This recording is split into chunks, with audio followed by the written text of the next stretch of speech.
Très bien. Et est-ce qu'il vous arrive d'avoir recours à la biomimétique, s'inspirer de la Voilà. nature, biomimétique, s'inspirer de la nature pour... On a travaillé sur des effets de profil. On a fait ça il y a quelques années, pardon, des effets de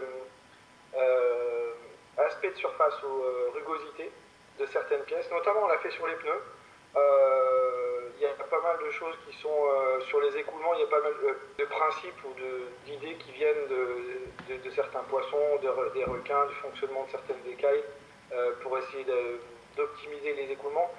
Par contre, ce qui se passe, c'est que la plupart du temps, dans les écoulements qu'on trouve justement sur ces poissons ou sur certains oiseaux, c'est des écoulements qui ne sont pas forcément turbulents au niveau de ce que nous on a. Donc ça ne s'applique pas vraiment.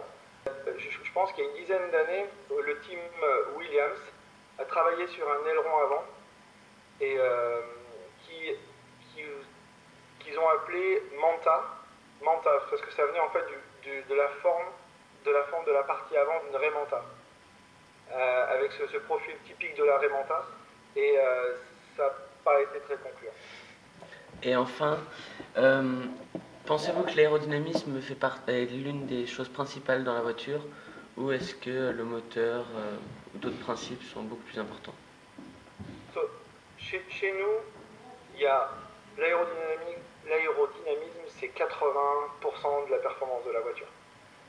Par contre, l'aérodynamisme sans le fonctionnement des pneus, ça ne représente rien du tout.